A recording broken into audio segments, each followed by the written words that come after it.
Hello दोस्तों, कैसे हैं आप सब लोग। उम्मीद करता हूं काफी अच्छे होंगे। और मेरे पूछेंगे तो थोड़े से अभी नाजुक हैं, मतलब क्योंकि अभी यहाँ पर देखिए आंखों में सूजन आपको दिख रही होगी। ये सूजन क्या है कि दवाई की रिएक्शन के कारण थोड़ा बहुत हो गया, क्योंकि मेरे क्या है कि इधर दाद वगैरह हो रखी थी अभी। तो उसके कारण क्या है कि मैं ट्रीटमेंट ले रहा था, और ट्रीटमेंट क्रीम वगैरह लगाने के कारण शायद हो सकता है दवाई के कारण थोड़ा बहुत रिएक्शन हुआ हो, इस कारण हुआ होगा। बाकी उसकी चिंता नहीं है, ठीक हो जाएगा। आप भी दुआ कीजिए तो जल्दी ठीक हो जाएगा। और बाकी वीडियोस आपको टाइम पर मिलते रहेंगे, उसकी भी चिंता करने की ज़रूरत नहीं है। और अब ट्रीटमेंट ले रहा हूँ, उम्मीद है कि जल्दी सही हो जाएगा। तो अब काफ़ी लोगों का एक सवाल ये है कि जो आईसीआईसीआई एएमसी कंपनी है, एएमसी मतलब ये जो म्यूचुअल फंड की कंपनी है, उसका आईपीओ आने वाला है, ठीक है ना। तो उसको लेकर लोगों के मन में पहला सवाल ये है कि भाई इसकी डेट्स वगैरह क्या हो सकती है, कब ये आईपीओ आ सकता है। दूसरा सवाल ये है कि भाई क्या इसके अंदर शेयर होल्डर कोटा है या नहीं है, और अगर है तो हम कौन सा शेयर लें, अगर हम शेयर लें तो कौन सी डेट तक लें। तो वो सारे सवालों के जवाब हम इस वीडियो के अंदर जानेंगे, जो आईसीआईसीआई एएमसी का आईपीओ आने वाला है उसके बारे में। तो वीडियो शुरू करने से पहले Telegram, Instagram, WhatsApp channel, Facebook सबकी लिंक डिस्क्रिप्शन के अंदर ज्वाइन कर लीजिए, ताकि छोटा मोटा अपडेट और जानकारी मिलती रहे।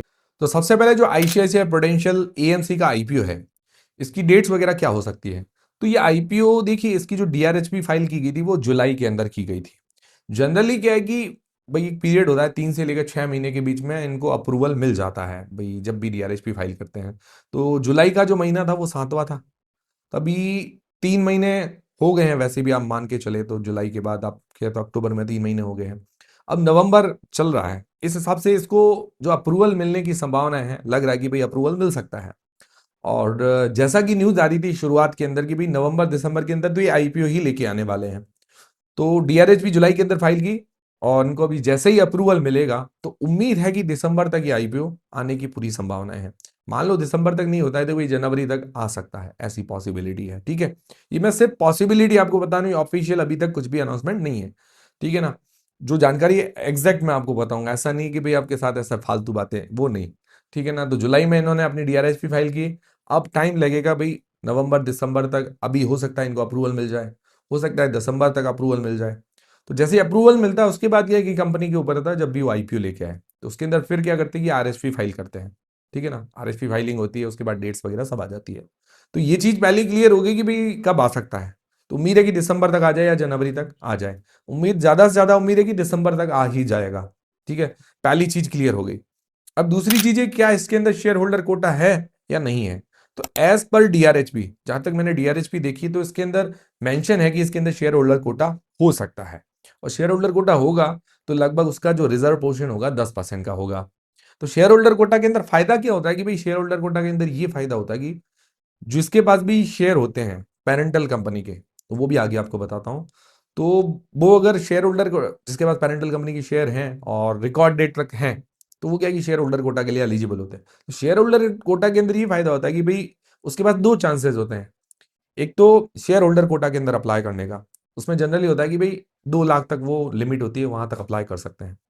दूसरा होता है कि भाई उनके पास एक और मौका होता है कि भाई रिटेल कैटेगरी, एचएनआई कैटेगरी, किसी में भी वो अप्लाई करें। मतलब एक दो मौके होते हैं, 2 बार वो एप्लीकेशन लगा सकते हैं। उसके अंदर चांसेस थोड़े क्या है कि अलॉटमेंट मिलने के बढ़ जाते हैं। तो ये फायदा होता है शेयर होल्डर कोटा का, 2 बार वो एप्लीकेशन उनकी दो जाती है। और नॉर्मली क्या होता है कि एक ही एप्लीकेशन हम लगा सकते हैं, आपको पता ही होगा, भले एचएनआई में लगाओ, भले 10 लॉट लगाओ, तो भी एक बार में लगाने पड़ते हैं। यही होता है जनरली। अब इसमें फायदा ये होता है कि आप एक तो शेयर होल्डर कोटा के अंदर लगा लो, दूसरे आप रिटेल एचएनआई जिसमें मर्जी है उसमें लगा लो। तो ये दो फायदे होते हैं शेयर होल्डर कोटा के अंदर अप्लाई करने के लिए, कि भाई 2 बार आपके पास चांस होंगे, अलॉटमेंट के चांसेस बढ़ जाते हैं। तो ये चीज भी क्लियर होगी, भाई इसके अंदर शेयर होल्डर कोटा होने की संभावना है। बाद में देखिए ये आरएचपी वगैरह के अंदर या कुछ भी अनाउंसमेंट करके चेंज कर दे, ये कंपनी के ऊपर है। पर अभी तक आर डीआरएचपी में यही मेंशन है। फिर तीसरी चीज कि भाई शेयर होल्डर कोटा तो है, अब शेयर कौन सा लेना है। तो शेयर देखिए लेना है आईसीआईसीआई बैंक का, जो इसकी प्रमोटर कंपनी है, ठीक है ना। आईसीआईसीआई बैंक इसकी प्रमोटर है। तो ये क्या है कि ज्वाइंट वेंचर है आईसीआईसीआई बैंक और प्रूडेंशियल कॉर्पोरेशन के बीच में है, ठीक है ना। इन दोनों का ज्वाइंट वेंचर, प्रूडेंशियल ब्रिटेन की कंपनी है, उसके पास 49% की हिस्सेदारी है। आईसीआईसीआई बैंक इंडिया की कंपनी है, उसके पास 51% की हिस्सेदारी है। तो इन दोनों के बीच में ज्वाइंट वेंचर हो रखा है। और ये जो आईपीओ आएगा इसके अंदर ज्यादातर ओएफएस होने वाला है। ओएफएस के अंदर प्रूडेंशियली अपना जो हिस्सेदारी वो सेल करेगा, आईसीआईसीआई बैंक लगभग सेल नहीं करने वाला है, ठीक है। ये चीज भी क्लियर है। तो ये चीज है कि भाई इसका प्रमोटर ग्रुप आईसीआईसीआई बैंक है। अब कितने शेयर लेने चाहिए, तो देखिए नॉर्मली क्या होता है कि एक ही शेयर लेना होता है, तो आप ये शेयर लोगे तो आप शेयर होल्डर कोटा के लिए एलिजिबल हो जाओगे, ठीक है ना। एक शेयर, ज्यादा ऐसे लेने की जरूरत नहीं है। और अगर हाँ आपके डीमेट अकाउंट अलग अलग हो, मम्मी के, पापा के, बहन के, भाई के, तो उनके डीमेट अकाउंट से अलग अलग आपको लेने पड़ेंगे, ठीक है ना।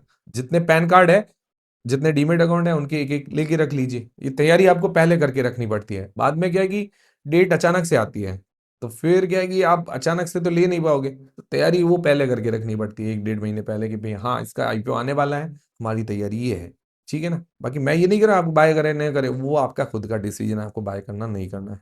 अब कौन सी तारीख तक इसकी रिकॉर्ड डेट हो सकती है, तो देखिए रिकॉर्ड डेट ये होता है कि भाई डीआरएचपी अप्रूव हो जाती है, जैसे आईसीआईसीआई ने अपनी डीआरएचपी फाइल कर रखी है, उसको अप्रूव करेगा सेबी।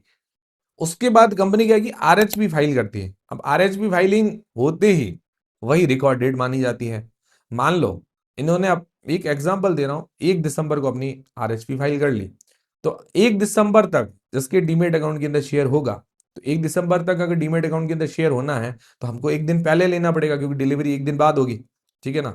तो हमारे को एक एग्जाम्पल से बता रहा हूँ कि भाई 30 नवंबर तक वो लेना ही पड़ेगा शेयर, तब वो 1 दिसंबर को हमारे डीमेट अकाउंट के अंदर वो डिलीवर होगा। डिलीवर होगा मतलब हमारे डीमेट अकाउंट के अंदर है मतलब वो रिकॉर्ड डेट को हमारी डेट डीमेट अकाउंट के अंदर है, तो हम क्या एलिजिबल हो पाएंगे।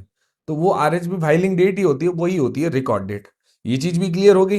तो देखिए अब ऐसा संभावना है कि जैसे ही इसकी डीआरएचपी अप्रूव होगी, उसके बाद ये जल्द से जल्द कोशिश करेंगे कि भाई आईपीओ लेके आ जाए।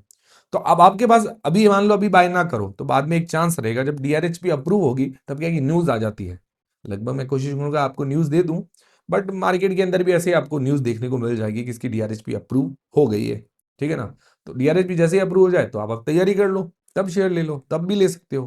तो ये पॉसिबिलिटी, और उसके अंदर और भी चीजें क्लियर आ जाएगी कि भाई शेयर होल्डर कोटा है, कंटिन्यू रख रहे हैं नहीं रख रहे हैं, वो भी और भी सारे जो आउटपुट्स हैं वो बाद में हमें देखने को मिल जाते हैं।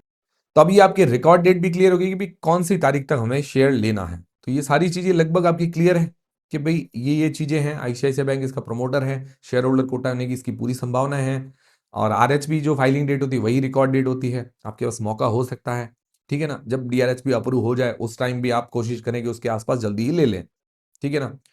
और जो आरएचपी फाइलिंग डेट होती है वो अचानक से होती है, उसके पहले आपको तैयारी करके रखनी पड़ती है। जैसे ही डीआरएचपी अप्रूव हुई उस टाइम आप तैयारी करके रख लो कि भाई हमको ये लेना है शेयर, और ज्यादा कोई शेयर महंगे तो है नहीं, तो भाई आप ले लोगे भी तो कोई इतना कोई बड़ा नुकसान तो मुझे लगता है नहीं। हाँ किसी के तो फंड की कमी होती है, तब क्या है कि आप ऐसा करिए कि भी डीआरएचपी जैसे ही अप्रूव हो उसके बाद ले लो, ये पॉसिबिलिटी है।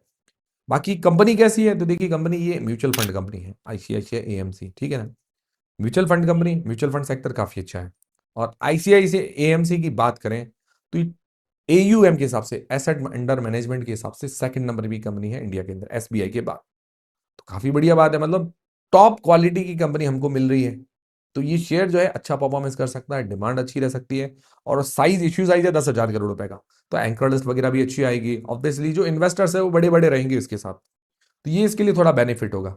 मार्केट कैप भी बड़ा होगा, तो शेयर भी नो डाउट अच्छा परफॉर्मेंस भी कर सकता है, ठीक है ना। और म्यूचुअल फंड कंपनियां जनरली एएमसी कंपनियों के अंदर जिनके प्रॉफिट मार्जिन वगैरह वो भी काफी अच्छे होते हैं।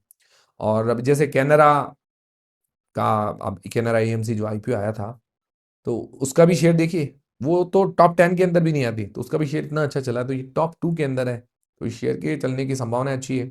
सेक्टर काफी अच्छा है ये।